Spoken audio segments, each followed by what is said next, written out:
Magandang araw sa inyo mga ka-high-tech. Sa umagang ito ay magre-review tayo ng isang products, okay? At ating um, ipapabatid kung bakit ba itong solar emergency charging lamp ay isang oras lamang na nabubuhay. So, mamaya papakita ko sa inyo yung katulad din nito, no? At babaklasin natin yung loob para makita nyo kung ano ba yung nakalagay sa loob. Okay? So, ngayon buksan na muna natin tong solar emergency charging lamp. Okay? So, ito yung kanyang itsura. Okay? So, maganda naman yung itsura niya, no? Pansabit siya, ng emergency talaga siya. Pang emergency. Okay. So, madami siyang ilaw. Okay. Tapos sa isa box, meron pang kasamang USB charging. So, pwede pala siyang i-charge sa USB. Ito yung port. Okay. So, pagka i-charge nyo siya sa USB, sa loob ng isang oras, full charge na siya. Okay. Pero ito lang ang mabigat, doon sa pag i-charge mo siya at isang oras yung charging, isang oras din lang siyang magbibigay ng liwanag. Okay. So, itong solar charging lamp na to, marami siyang mode. Okay. So, hindi ito pagkang binuhay mo at pinatay at pinindot mo, patay na. Okay? So, 5 beses mo siyang pipindutin. Okay? So, yung unang pindot mo ay, ang tawag sa kanya, naka-energy saving mode siya. Okay? Pag pinindot mo uli, naka-low mode siya. Okay? Pag pangatlo, glare naman, medyo maliwanag siya ng kaunti. Pag-apat, strobe siya. Okay? So, nagbi-blink-blink siya. At pagka yung panlima, ay SOS. Okay? So, nagbi-blink siya pero mabagal. Okay? At yung, pang-anim, ay off. Okay? So, yun yung hassle ng iba dito, na hindi daw agad mamatay. So, kasi meron yung 5 modes, no, ng pagbibigay niya ng liwanag. Okay. So, yung una ay energy saving mode. Okay. Yung pangalawa ay low. Yung pangatlo ay glare. Okay, medyo maliwanag. Yung 4 ay strobe o yung mabilis na patay buhay. At yung panglima ay SOS o mabagal na patay buhay. At yung pang-anim, saka pa lang siya mamatay. Okay. So, ang naging issue dito ay at ang itinatanong sa atin kung bakit daw ba ang device na to, although medyo napakamura, wala pang 200 pesos. Okay. So, dito sa amin may mahigit 200 kasi may 58 pesos pang shipping fee. Okay? Kaya naging mahigit 200 pesos. Pero, parang napakamura pa rin, no? Kaya madami ang nagbibilihan. Not knowing na yung palang nabili nila, isang oras lang magbibigay ng liwanag. So, yung yon kung bakit ba ito ay isang oras lang nagbibigay ng liwanag, ito po ang dahilan. So, nagbaklas tayo ng isa, yan, binaklas natin yung isang ganito din, kapareho siya. Okay, so yun yung kanyang solar charging. Okay, ito naman yung charging module. Okay. At pagkatapos ay yung nasa sa loob na battery ay iisa. Okay. So, ang Solusyon dito, yan.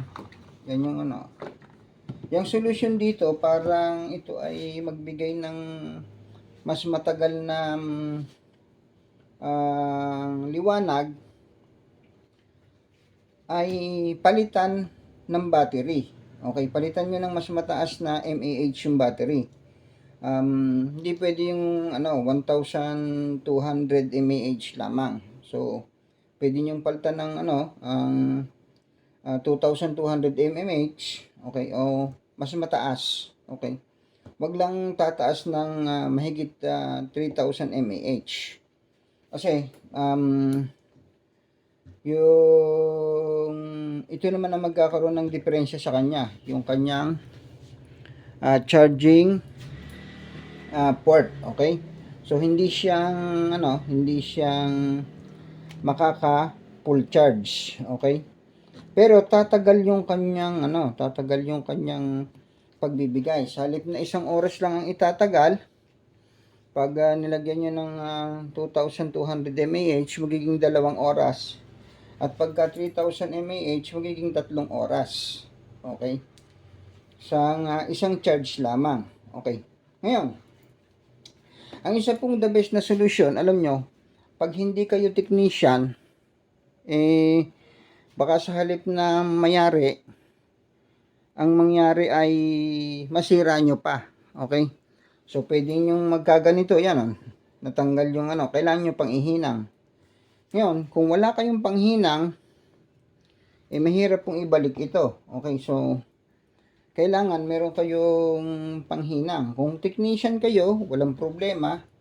At kung makakabili agad kayo ng baterya na mas mataas ang mAh, ay good for you. Pero, ako po, ang ipinapayo ko ay hindi yun ang aking ipinapayo.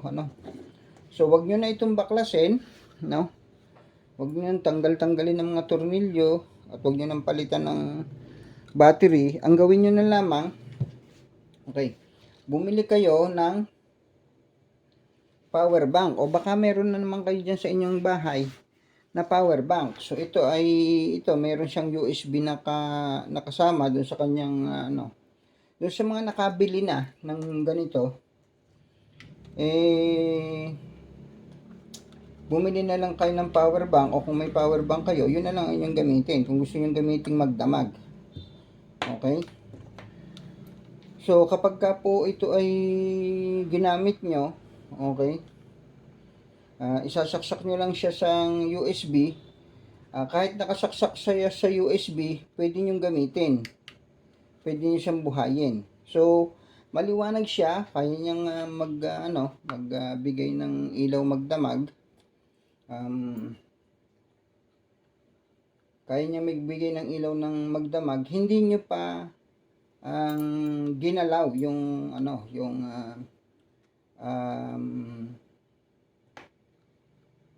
ilaw o yung device. Okay? Kasi pagka kinalag niyo yan, wala na yung warranty. O doon naman talaga sa wala talagang warranty. Okay? So, wala tayong nakitang warranty. Okay. Wala din pong sticker ng sealed o ng ICC sticker. Okay. Hindi katulad ditong mga ganito, yan meron niyang sticker. Meron nakalagay na pass. Ito wala tayong nakitang sticker na may nakalagay na pass. Okay. So, pag merong pass, sigurado tayo na matagal ang itinatagal. Okay. So, ito po, wala tayong nakita na sticker na nakalagay sa kanya nang siya ay naaprubahan ng ating gobyerno ng siya ay nakapasa. Okay? So, yan po. Okay? So, yun yung isang pinakamagandang solusyon na pwede nating gawin sa device na ito. Maganda po ang kanyang maganda ang liwanag at very useful. Okay? Kaya lang kinakailangan yung partneran ng power bank. Okay?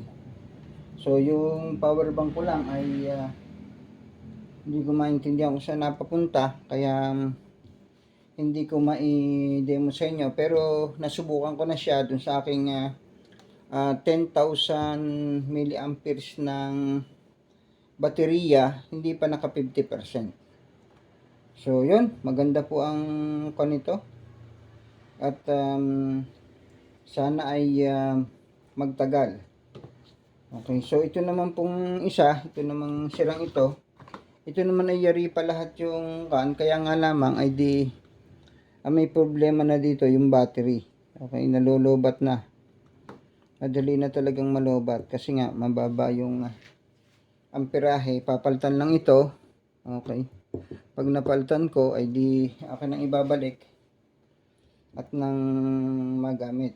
Kasi malinaw din naman kung iilawin lang sa gabi ay napakalinaw din naman, oh. Napakalinaw. So yan na lang muna at yung mga nagbabalak bumili tingnan niyo po yung brand na to. Okay. Pagka nakita niyo po yan ay at ang presyo ay 200 lamang. Huwag na po kayong umasa na ito itatagal. So 1 oras lang po itatagal niyan.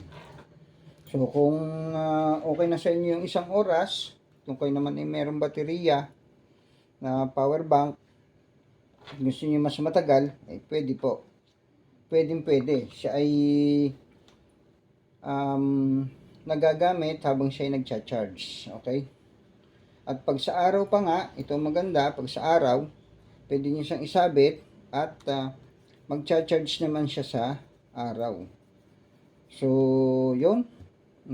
Ito ay very useful na gamit, ano? At pagka talagang emergency at pag walang 1 oras yung kailangan yung gamit ay napakaganda niya, oh. Napakaliwanag na flashlight nito. Okay. Kung biglang nag-brown out at kayo nakain, kitang-kita niyo yung inyong kinakain. So, yun na lang po muna at sa mga bibili, suriin niyo po muna yung inyong bibilhin at pagka kayo na nakita ng presyo na sobrang baba, huwag na naman kayong maghanap ng masyadong mataas na performance. Expect nyo na yun. Pag mura. Pag mura, yung quality medyo mababa. Siyempre, yung iba mataas. Bito ba yung iba 600 pesos? Yun po, tumatagal ng matagal. No? 3 oras hanggang 6 na oras ang itinatagal. Natural, bibili kayo ng 200 pesos. 1 oras lang itinatagal. So, yun lang po. Maraming salamat mga ka-high-tech. At sana po may napulot kayo. At kung kayo ay nakabili ng ganito at kayo ay namumroblema, kailangan nyo ng mas mahabang ilaw, serbisyo, power bank lang po ang katapat niyan. Okay, hanggang sa muli mga ka-high-tech. Please like, share, and subscribe kung nagustuhan nyo po ang aking video at kung meron kayong natutunan ay mag-subscribe lang po kayo at bibigyan ko po kayo ng mga high-tech na revelations. Maraming salamat po.